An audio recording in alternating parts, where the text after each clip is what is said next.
Thrilled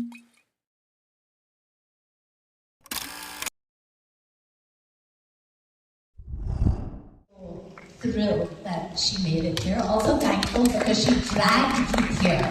She said, we have to go because Shaheen has said come. And I could not be more thrilled. I love this man so much. And you clapped for his achievements, but I think what you'll hear today, you will feel his grace, his presence, his humility, his quiet strength, his belief in discipline, his orientation to excellence. There's just so much that I have learned through my friendship with these two. And I think one of my favorite parts of Institute is being able to bring my friends into your world. And so at the end of what I know has been a really long week, and on your very last day at Institute, before you go off from the swimming pool into the ocean of your cities, we could not have two better people with us.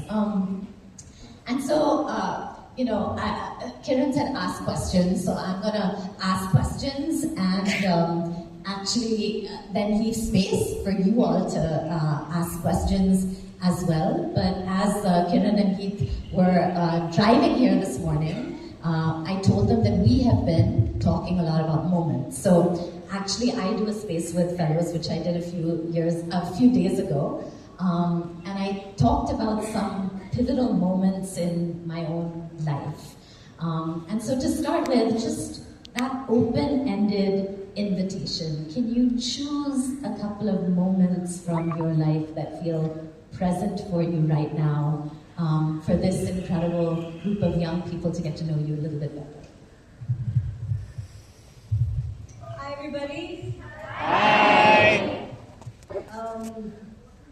Lovely to be here. I keep saying, what this woman has put together has been absolutely magical. To have so many of you who could have chosen anything else to do, you all chose this, and that's really quite special. So really, all of this for you all. Glad to keep this going. This is going to be a life-changing moment for you all. Many years down, when you're talking to your children and your grandchildren, I hope this moment will really be a very, very pivotal moment in your trajectory of who you become and what you understand who you are. When you were asking me this, Shaheen, of late, I think luck has played a very important role in crafting a choice that I didn't know I had to take.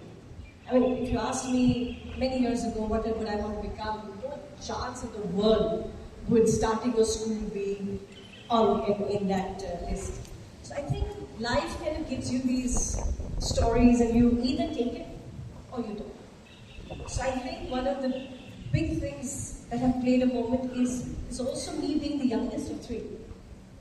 It makes a big difference. Where you're born really determines how brave your parenting is. So by the time I was born, I think my parents said it's very brave and easy with being a parent. So I think for me, that meant so much of the maybe limitations my brother or my sister might have had in terms of what to do and what not to do were released. So I believe a lot of my ability to be brave and not feel embarrassed. I don't know what embarrassment is. I'm totally shameless. So I think a lot of that came from being the youngest and giving that reign. So I think that would be a key factor. I think NID was a big game changer to really recognize what it meant to be alive and to learn with somebody who was so deeply interested in you. See, there's one thing that you're interested in something, but somebody has to be interested in you as well. And I think that interest that I had for the first time from a faculty member at NID was so interesting for me that I was taken aback by the sheer force of that interest. They looked me in the eye and they said, "Hey, Kiran, so tell me, what do you think?" And I said, "Somebody's asking me what I think." So I think that seed was planted. I think my parents were just outstanding. So I think my father gave me the understanding of what it meant to be so many things, and not just the one thing. So So that, marrying this man was a moment. I think you're gifted. If you're very lucky with people who are meant to make you braver. I have so many of my friends who are teachers, and once we did a little circle and we said, tell us a moment from the time you passed college, and they all said, oh, college was this, and this was great, and I did this, and then I got married. Oh, then I got married. You know, and that I hope will never happen to you all, that I then I got married. You know, and that again becomes a moment of how you have somebody who becomes your friend and ally and cheerleader across the way. So that I got. So that was a huge idea of luck as well. Champion, he was like, he was the ultimate in billiards and snooker, in the perfect technique. And I went to him and I said, Steve, I need your help. Can you just see me play and tell me, what I can do right and what I can do wrong? And he watched me for 5 minutes and he said, that's enough. He said, your technique is rubbish. And I think that was a defining moment for me. Because after 3 world titles, somebody came and said that your technique is rubbish. And at that stage, I just completely spent 3 years of my life just rebuilding my technique. It was actually de-learning my old technique and then rebuilding a new one.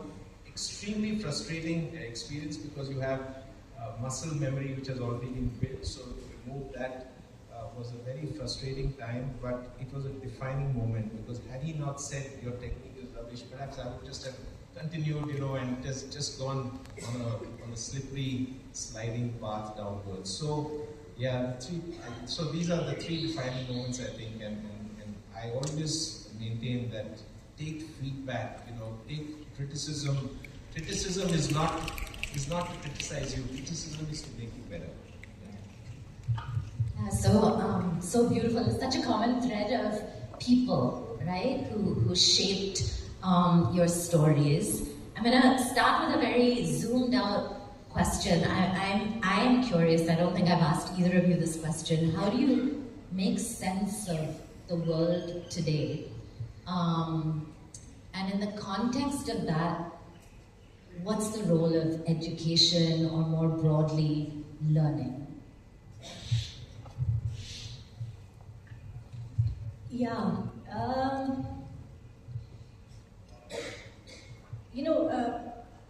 Every day now the news is worrying, right? You wake up and there is a child who cannot go to school or children's parents whose houses have been bombed or fear.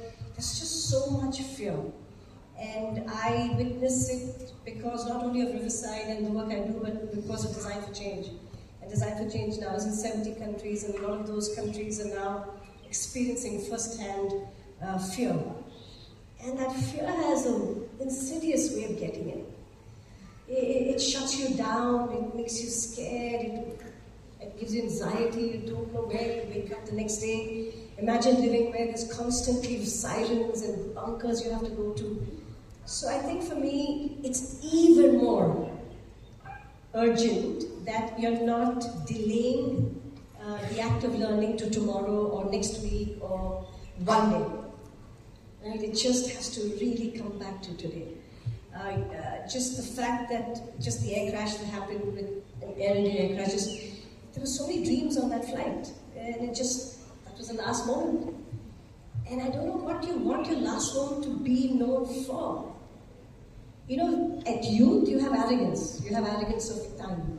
You think, oh, but next week I'll say sorry, or next week I'll be a great teacher, or then I'll say I love you.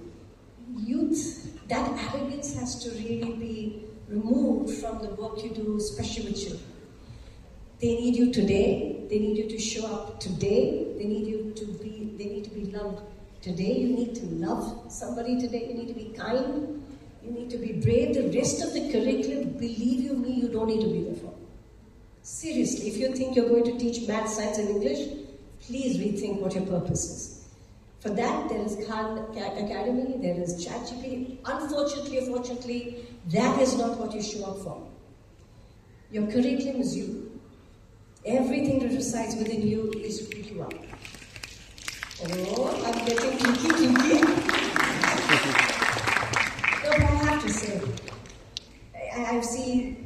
we don't talk so much about our living curriculum. The way we smile, the way we listen, the way we nod to somebody. Their children are learning what you're not teaching them. Let's be very clear. They're learning about justice and love and equity from the way you show up in the class and the way you listen and the way you ask the child by the child's name. All of these little things you think that are not important are the most important. So I think for me, the fact that actually in a world where they're being told to listen to more of the differences rather than the diversity. We've been told we are so different, and diversity is a very inclusive word. Differences is the other. So I think the role of education is even much more, I keep saying, insan and insaniyat, very different. We are human by chance, and I think we become humane by design. So I think for me, the fact that insaniyat is what you are, is your biggest curriculum, that you land up and you teach children to be humane, choose to be kind. It is a universal and eternal curriculum. So I would say even more so now with fear and uncertainty, show up and don't defer the promise of your presence, because you've chosen this, and it is the most remarkable thing when a child learns to be kind and learns to share and learns to be a friend. Nothing more important than that. Kiran, before I want the same question. I want to hear, Keith, your perspective also. But can you just double click, because I thought like what you said about the hidden curriculum is so beautiful. And I actually take from him, I just learned one thing. You have to remove the distractions to be able to learn. I think so much of youth is about everything else that we have to do, socializing and doom scrolling and everything that comes and takes our time and attention away from what we want to learn. That's one thing I've been able to do quite systematically. Both of us, while we look very, sociable, we are super clear about not socializing, which takes time away from learning. And I don't think people want to be able to do that. So I consciously removed a lot of weddings that I don't go. Nobody invites me now.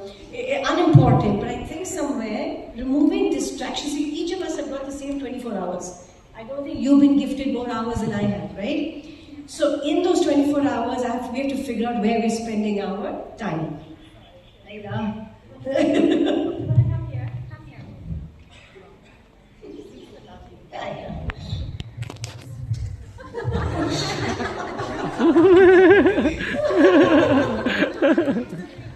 Yes, I think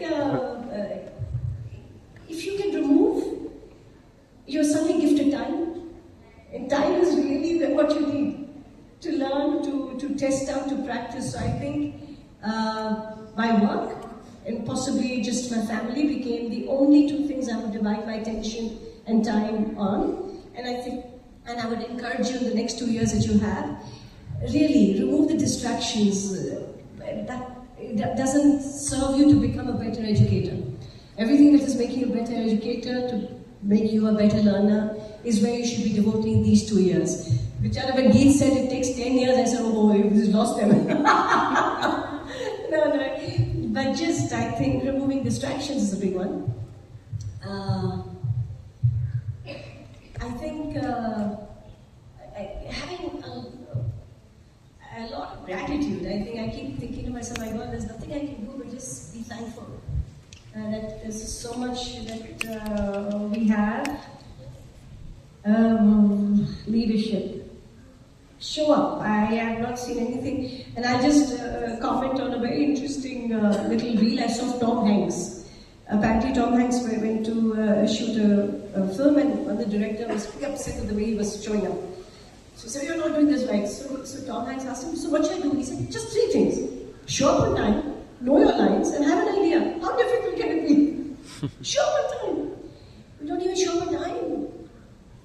And an athlete, I think, that is one critical thing. Because if you don't show up on time, time then constantly rushes past. And you're always fighting with time. So I think time is a big one. I've learned to do that much better. Know your lines. That means actually know what you're there for. and have an idea. So I think leadership is nothing grand. It's just in those little things that you do every day. You just show up. And again, your talent is highly overrated. Yeah. If you are super talented and then you're not well for 1 week, it doesn't serve the children. So I would recommend you look after your health. Big one.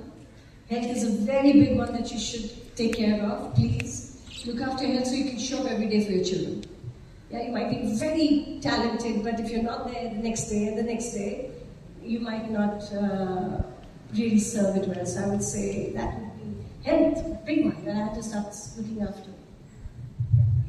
Thanks, Kiran. Just one more, and then we'll just open it up because I know there are probably lots of thoughts. The ICANN. Yeah, can you just talk a little bit about that? Yeah. Just from I can't. When Rag was, my son was 5.5 when he went to school for the first time. And I remember 3 months he came back and I asked him, Beta, why don't you? I was a very committed and devoted mother, clearly. So I kept thinking my son should be creative and everything. But Chala, he would come back and the teacher would have told him to do some random things. So I would say, Beta, try this, no. The first time he told me, Mama, teacher told me to do this. I can't. Was, oh, what a red light, and a flag went off in my head. Saying, oh my God, for 15 years the boy is going to learn how to say I can't. That's it. It started at 5, and insidiously we tell our children this is how it has to be done.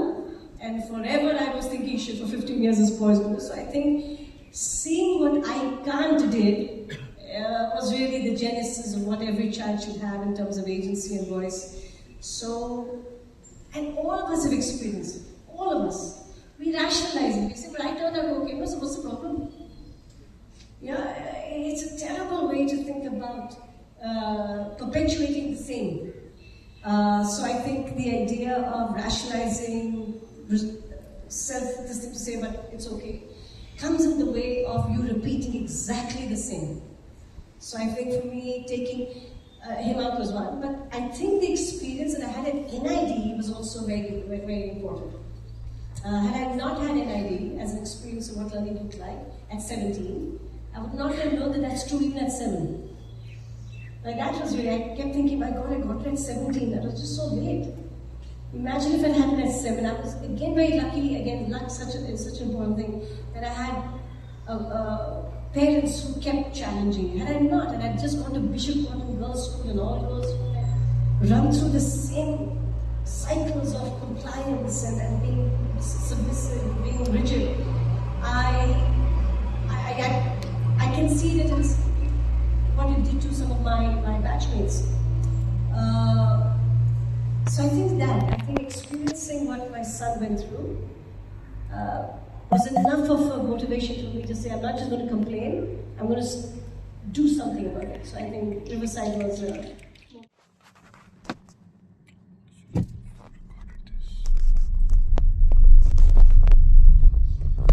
Okay వెళ్ళిపోతున్నాం ఫ్లేమ్లో నుండి okay bye bye flames लगता है कि वो बेवकूफ़ी है मुझे लगता है मतलब वो हो जाता है बहुत बार क्योंकि सोसाइटी का प्रेशर को लेके बहुत सारी चीज़ों को लेके तो